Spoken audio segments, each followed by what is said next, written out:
Welcome, dear viewer, to the ultimate Total Warhammer Army Guide. Today we will talk about FleshShields, but before we begin I would like to tell you a little bit about what is the meaning and what's the reason this army guide exists and what it wants to tell you. Now, maybe you have experienced this situation.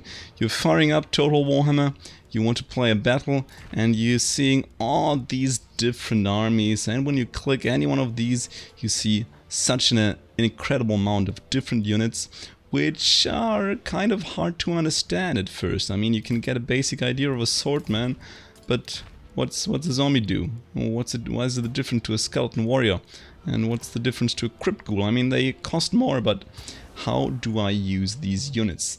And this army guide here is meant to give you a basic understanding of how certain types of units are used, so you get a feeling what units can do what. And for this, we are creating this guide here for a general overview, because all these factions have many similarities, but obviously many differences. And this is not going to be a perfect guide. Of course, all the things I say here, they're basically a continuum. But for basic understanding of Total Warhammer, this will give you a really good start, in my opinion. And for now, we'll begin with a number of different infantry units. Today we'll start with FleshShields, what they are, how you can recognize them, and how to use them. And in later videos we'll talk about different types of infantry, and later on different types of cavalry, and for example single entities and stuff like that. So we'll work our way up, and if you want to know about these videos, you can subscribe to this channel. I would be really happy, and leave a comment what you would like to see in the future. And maybe you don't like these PowerPoints, but they're actually really nice to do, and I've not seen much about this type of army guide before. So let us begin without further ado.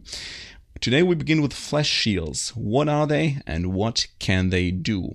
Now, when you look at infantry units at Total Warhammer, you'll see units beginning from 100 gold to the left up to 900, more than 1000 gold in value. Most of the time, basically almost all the time, when you see a unit of infantry that costs between 100 and 300 gold, you will have a FleshShield on your hand. Beyond 300 gold, roughly beyond 300 gold, your units will be stronger. You will have line infantry. This goes up to a value of about 600 gold. Then come the line breaker infantry units with about a value of up to 900 gold. And everything beyond that is definitely elite infantry. But today we focus on the FleshShields. Here you can see several of these images which also appear inside the game. And the properties are that they are really cheap. They are the cheapest units you can get usually in your army. Cost up to about 300 gold. And you have to keep in mind that they will run away or crumble if they are an undead faction. And they will not be able to win any fight by themselves. I mean, maybe, of course, the better FleshShield units for 300 gold will beat probably 100 gold FleshShield unit, but don't expect them to win anything. If you use them, they will die. It's guaranteed. That's not what they're used for. They are used for, and use them as, an arrow sponge. Try to make the enemy army shoot your FleshShields as often and with as many shots, artillery, as you can. And you may even be able to bind an enemy infantry or cavalry unit, and then you shoot this thing with your artillery. Particularly Skaven can do this very well. You just accept that your own FleshShield unit will die as well during the shooting, but that's what they're there for.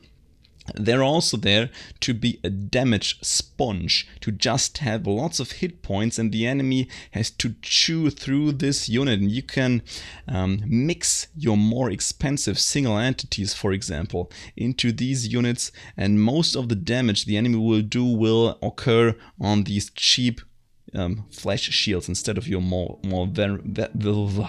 valuable single entities, or for example cavalry units or elite infantry. They are indeed the sacrifice for your army. You can and you should use them as the anvil to your hammer. You block an enemy infantry or cavalry unit, and then another more expensive unit, particularly cavalry or a single entity, will come from a different angle or actually even through this flesh shield itself and smash the enemy. Of course, don't take too much time because your flesh shield will not hold very long. They're there to slow enemies down. Basically, if your enemy comes at you with cavalry or infantry, you put these flesh shields in front of them and they will slow them down, they will slow the approach, giving you time. And that is one of the main things these flesh shields do. They give you time to move the rest of your army, because Total Warhammer, that is not right away clear and obvious at the beginning when you start up the game, play it for the first few times. It's a game about positioning and mobility, and that's all there is. That's why, for example, if you have watched multiplayer matchups streamed, for example, by Turin or Legend of Total War or whoever, and in the rule set of the banner rule tournament set, that net spells are limited to 1 per army, because netting an enemy unit and reducing enemy mobility is just so strong. So yeah, they can do that. They slow the enemy down, and if you want to use them in a fight, to actually be productive in a fight, you have to use them to chase and or bind enemy ranged units. Particularly if your opponent puts his ranged units into a skirmisher stance, they will just continue to walk away from your flesh shields and not shoot them, which is great, or they will shoot your flesh shields, which is also great. And then the best thing you can do, that's basically the most perfect thing, chase enemy units off the field. Of course, only if they're fast enough. This is basically the most cost-efficient thing you can do with this type of unit. The more expensive your unit becomes, the more wasteful it is to chase a unit off the field. Okay. So that's a general overview about flesh shields, what they can do and how you can use them, and what they are. We are going to take an in-detail look at all the flesh shields of the different armies in the main game itself and discuss them a little bit. But now a general schematic of how to use and how to position your flesh shields, here demonstrated as the lowly Skaven slave, as we all love and despise at the same time. So you can place, and you should place, your flesh shields in front of your core army, where it will stand and absorb the enemy charge bonus. And what the charge bonus is, well, I will explain that in a different tutorial. I've done that on my German channel, I'll do a translation. And they hold the enemy tight, at least for a short while, for a counter charge for your own army. So, your opponent moves in, has to go through, your flesh shields will be kept there for a while, and then you can use this opportunity to attack the enemy line infantry or whatever he's moving on towards you. For example, Skaven single entities like Red Ogres or Bretonnian cavalry, you can charge them right through your own flesh shields to do massive damage to the opponent, or you come in from the flank. Obviously, in the real battle, everything becomes a little bit more complicated, because your opponent is also moving and will try to stop you from using this maneuver, but that's what you want to do. You can also position your flesh shields at the flanks of your core army. Basically let them do the same thing, but here on that side you usually use them to block off enemy cavalry units. Also keep in mind, as with the front line, they will not hold, they will break, so use them wisely and counter-attack with your own cavalry units, or shoot the enemy with ranged while they're busy cutting down your flesh shields. Also, what is not as often seen is putting the flesh shield into the back of your core army to protect your own ranged, but you can in principle do that. Depends on the type of flesh shields you have. They have basically the same use as on the flanks of your army, protecting your core, protecting your ranged units, protecting your single entities, or whatever you have inside there. So generally, where do you place your flesh shields? Everywhere around your main army. They protect your core, they take the damage, they take the ranged fire. So, now that's one of the most important things these flesh shields do, particularly Goblins. We'll go into detail about that later in a few minutes. Are very good for that. They are here to absorb, that's one of the main points, they are here to absorb enemy missile fire. Doesn't matter whether this is Elven skirmisher cav, whether this is bowman from the Elves, whether it's muskets from the Dwarves or artillery shells. They will love getting that sweet, sweet ranged fire right into their furry faces, these Skaven slaves. It's so great. I mean, they'll die, but they'll die happy, knowing that they served the greater purpose. On the other hand, once they get the chance, they may even be able, as I said before, follow these ranged units and make them run away. Or at least, if they don't run away, the enemy stands and fights your slaves or your other flesh shields. Well, the probability is low that your flesh shields will still lose this fight. But it will take a long time. I mean, ranged units are not very good at destroying enemy units in melee, and every minute, every second that the enemy ranged units are bound in melee is valuable, and that's what you pay for with your flesh shield. Binding enemy more expensive units, buying you time, and then your Skaven slaves will be even happier, while the other units are very sad in that case. Now, so that is for the general usage of your flesh shields. Now let's have a short look at the game itself and look at the different armies and what the flesh shields are or can be considered. But as I mentioned before, please keep in mind it's a continuum. So while flesh shields are generally in the range of 100 to 300, you may argue, or people may argue, that units which cost 300 are not really flesh shields, but yeah, but there is a continuum. You may already call some 300 gold units line infantry, but that's, I mean, almost personal taste. And sometimes your flesh shields may even be a bit more expensive than 300 golds, but that is because they have additional properties. For example, let's begin with the Beastmen here on the top left. The Beastmen have a number of really relatively cheap and not very capable infantry units. If you want to use something as a flesh shield here, you should use the Angor Spearman herd. Is that maybe? I wonder who says which version, or whether there's only one right version. Angor Spearmen have a very specific trait, expandable. Many flesh shield units have that, but not all of them. It means that if they rout from the field, other units will not care. So usually it's like this: when a friendly unit flees, runs away, this will cause a leadership decrease on other nearby friendly units.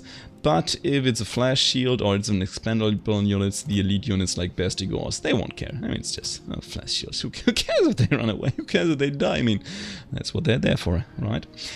So, yeah, the Angor Spearman herd is the flesh shield of the Beastmen, even though it's a little bit expensive with 350 gold, but you pay an extra because they have the stalk ability and can't be seen by the opponent. You pay extra for the Vanguard deployment.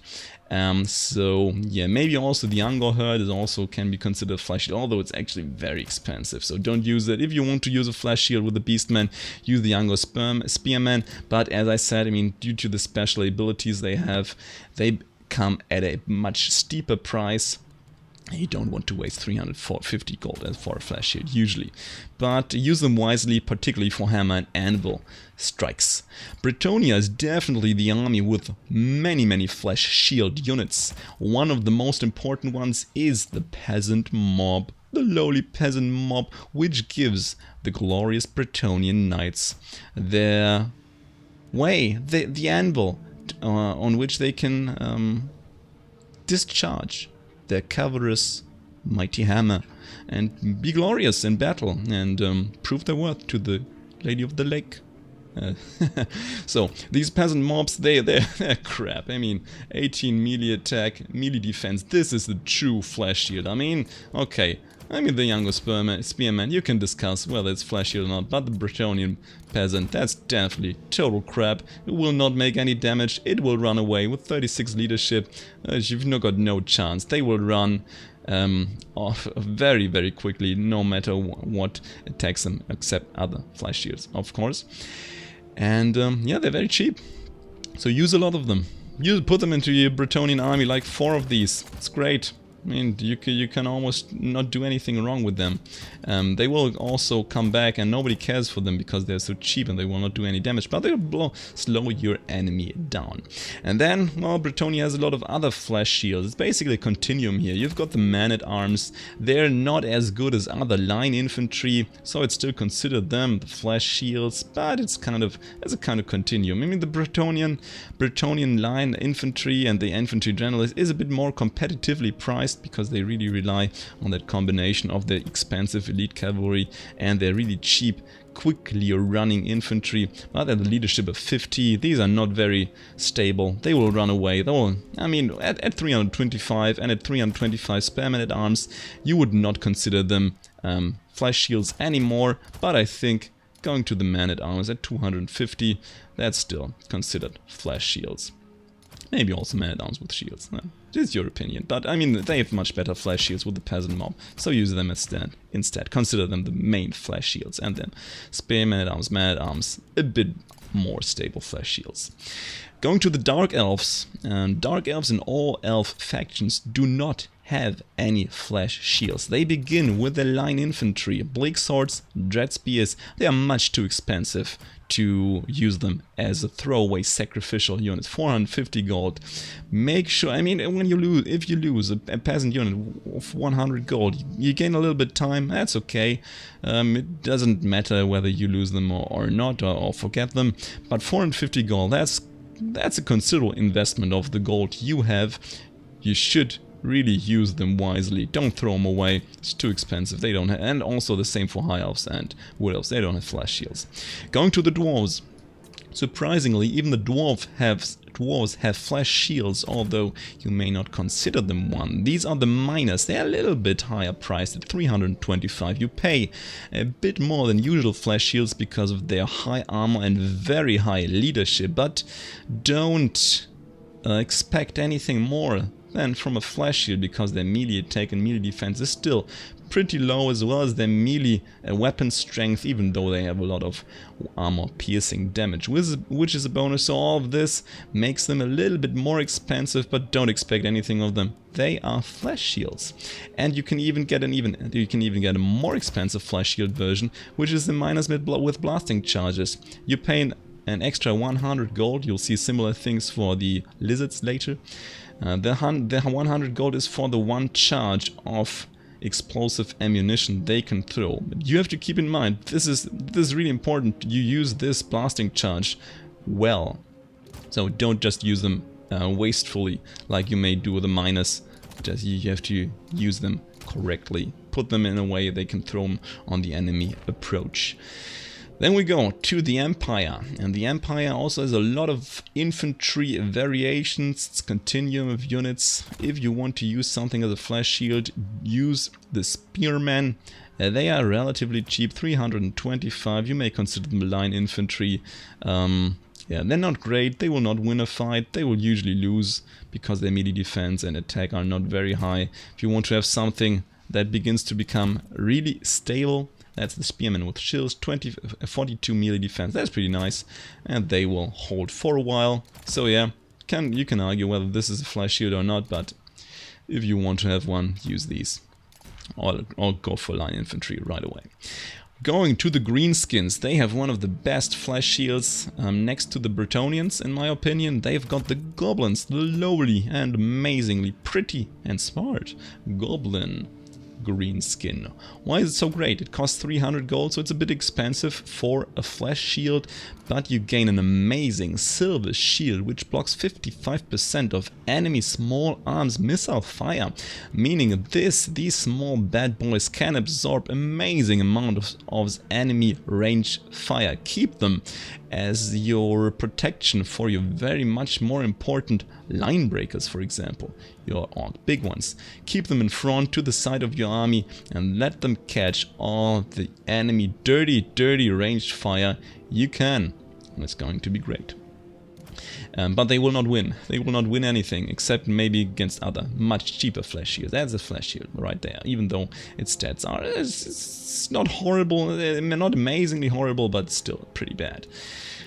You could also call the Night Goblin a flesh shield. You pay a quite hefty bonus of 100 gold for them, but you get quite nice additions similar to what we've seen for the Beastmen. You get the Stalk ability as well as nice poison, so if you want to surprise your enemy, use your Night Goblins, sneak up on them from the back or from the front or from wherever, but it's not really, it's too expensive to be a flash shield. You have to be smart, a bit more smart with the Night Goblins to use them. So then we go to the next army, that's the High Elves. The High Elves, as I said, all elves do not have any flash shields. You begin with 500 gold spearmen, much too expensive to throw away. Yeah, don't do it. Every spearman is valuable and you plan accordingly, which we'll talk about in the next video about line infantry. For the Lizardmen, you have got a unit that is basically very similar to the lowly gobble, and that is the lowly skink cohort. The skink cohort also costs 300 gold. Its melee values are almost the same as the goblin. It's let's just compare them for a moment. What is actually the exact difference here between the goblin? So when we go from the goblin to the skink cohort, you see the skink is faster, has a bit more leadership and armor, but in general these differences are very, very low. I mean, the skink does not have a silver shield but only a copper shield, absorbing only 35% of fire. On the other hand, it's not called expandable, but don't let that fool you. The skink cannot win. It will not win against almost all kinds of other infantry or stuff. They're here just to support, absorb damage, absorb enemy ranged fire. Don't expect too much of them. An army of skinks will lose. You can get a little bit more expensive variant, the skink cohorts with javelins, it's the same as with the dwarf minus with blasting charges. You pay 100 gold for 3 salvos in this case of ranged fire, and now they are much too expensive to just waste away or just to block enemy ranged fire. Try to use these javelins. That's important because you can do a lot of damage with these javelins. Let's go to the next army. That's the Norscan army roster. They don't really have flash shields in my opinion. It begins with the line infantry of marauders. They're pretty nice. 34 melee attack, 28 defense. Also nice rage buff, which is, and basically in all the Norscan units, gain physical resistance after a while in melee and leadership bonus. That's nice, so yeah, don't waste them if you can avoid it. But if you do have to waste something, waste them. That's more like line infantry. Skaven, on the other hand, have lots and lots and lots of something you can consider flash shields. Particularly the smart Skaven slaves, as we've discussed before, and we've seen them. It's nice. 150 gold, 135 models in the unit, almost no melee attack and melee defense, and weapon strength. They will run away instantly with 35 leadership.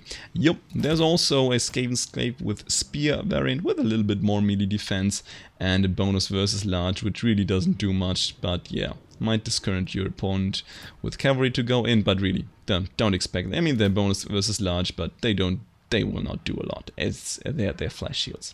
But they will block your cav, they will block your infantry, they will block everything, at least for a while. And then the Skavens will be able to shoot into the melee with their poisoned wind mortars. Their Skaven slaves will die, but your units will also die, and that's what they're for. Then we have the clan rats. And clan rats are crap. I mean, they're really crap. They will not really hold the line with 24 melee attack and 80 melee defense. They're really shit. But there are many. And that's what makes them a bit better than the lowly crap Skaven slaves. But don't expect too much from them. When we go into the clan rat with shields variant, or maybe the clan rat with spears and shields, they become a bit more durable. But don't be fooled too much, they will not hold for very long. So these are kind of, yeah, almost flash shields, almost line infantry, but it's a bit of both. So yeah, but you've got flash shields with the slaves, don't worry about it. Then we go to the Tomb Kings. Tomb Kings have 2 flash shield units. They are the Skeleton Warriors and the Skeleton Spearmen. You may ask, well, they are a bit more expensive than 300. Well, but it's like the other flash shield type units, which are flash shields but a bit more expensive than 300. They come with a bonus capability, and that is the undead trait and the fear trait. So causing fear to enemy units is very valuable. You know, all the undead factions do it, but in addition, these undead factions will also crumble instead of run away, making them much more valuable as a flesh shield than, for example, a Bretonnian peasant mob, because they will not run. They will hold the line a lot longer than your usual flesh shields, and that's why you pay a hefty bonus of, well, I mean, usually a unit in this with these stats here would probably be, I guess, 100 gold cheaper. Just compare them with the Bretonnian man-at-arms, 250 gold. The skeleton warriors are worse. They are worse than the skeleton spear. The skeleton warrior is a lot worse than the Bretonnian man-at-arms, and still it costs more, and that is why this is a flesh shield. That's definitely a flesh shield, but you pay a hefty price for the unbreakable ability of them. But don't expect it. They will hold longer, but don't expect much damage here from them. So yeah, if you want to waste something in the Tomb Kings, waste them. Then we go to the Vampire Coast. Here as well we have more expensive flesh shields than you would normally expect. That's the zombie pirate deckhand mob. As all the other flesh shields, very low melee attack and melee defense and armor value in this case, but really expensive for a flesh shield, because as with the Tomb Kings, they crumble instead of running away, and disintegrate and cause fear instead of running away. So yeah, that's why they're a bit more on the expensive side here.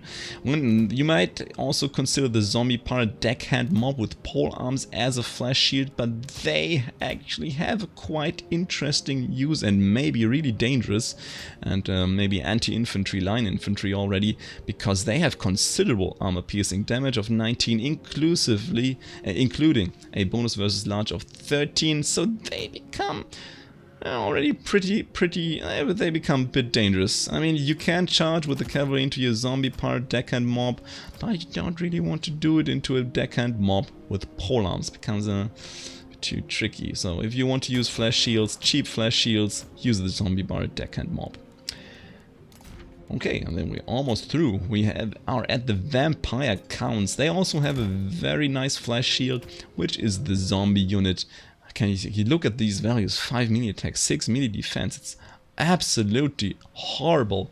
They'll do nothing to anything, but they are undead. They will not run, and they will just stand until every single of these zombies has been sent back to the deep, wet, and rotting grave they came from. Yeah, pretty nice. If you're building a vampire count army, always pick lots of them. You can't do anything wrong here if you pick 5 of these zombies. I mean, for all these other armies, even for Skaven, you may consider not picking any Skaven slaves. I mean, I think they're no-brainer choices for what did I say? Flesh shield units. With Bretonnian, always pick 5 peasant mobs. It's almost, you can't do anything wrong there. Same as with Skaven. Pick some of these Skaven slaves in all your armies. For the others, and for the Vampire Coast, pick your zombie pirate deckhand mob, and for your Vampire Coast, pick your normal zombies. For the other armies, you may not pick any of these flesh shields and just go with real units right from the start. So that was just a small digression. Sorry about that. You begin with the zombies. Very cheap, use them, will not do damage but stop the enemy.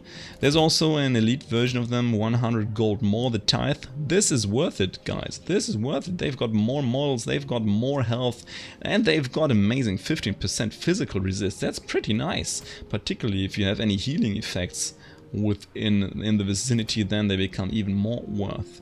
Because they will heal, and the enemy will not be able to, has to do the physical resistance passing through damage again. Then we go to skeleton warriors and skeleton spearmen. Again here, these are flesh shields, don't expect anything. You pay a price extra because they have the crumbling and the disintegrating capability. They have shields, so if you want to absorb enemy ranged fire, use them. But to be honest, I mean, if you want to absorb ranged fire, you can just pick three zombies for the price of one skeleton warrior. That's just much more cost efficient and can stop many more units than a single skeleton warrior regiment. So yeah, FleshShields, zombie wins every time. That's why you don't really see a lot of skeleton warriors recently in the games, because they're just, yeah, they're okay, but nah, they're not really worth it in my opinion. Warriors of Chaos, they have no FleshShields. They begin with a line infantry, which is okay. Chaos Marauders, they will stand and they will destroy enemy FleshShields like goblins or skinks and yeah, stuff. And then we come to the last army, which is the Wood Elves. They've got no FleshShields as all the other elf units, beginning with quite hefty price tag of 475 with the Eternal Guard. Lots of melee defense. Okay, it's 36, not that great, but I mean, it's okay, but I mean, you have really nice armor piercing damage here and bonus versus large of 15. So yeah, don't waste these. Don't waste these. And this is a rough overview about all the armies so far. Now, when Total Warhammer 3 comes out, you will get some more factions like the Kislevites, Chaos factions. At some point or later you'll get Ogre Kingdoms and Chaos Dwarves and whatnot. But you can be sure that what I've told you right now will also be true for the coming factions. Except they do a really huge rebalance, and then you have to have a look what do these FleshShields cost right now, what will they cost in the future, but I doubt it. I doubt that there will be a significant change here. If you have a unit with a new army rosters costing maximum of 300, and definitely everything below 300 will be a FleshShield. Don't expect anything of that unit, and yeah, do everything else with the rest of your army. And that is the first Ultimate Army Guide, which is here to tell you and to teach you how to use your Total Warhammer armies. Part 1, FleshShields. I'm looking forward to hearing your comments, any thumbs up. Hope this wasn't too long. If I'm rambling too much about issues, please comment. And I hope you enjoyed it. See you around. Bye.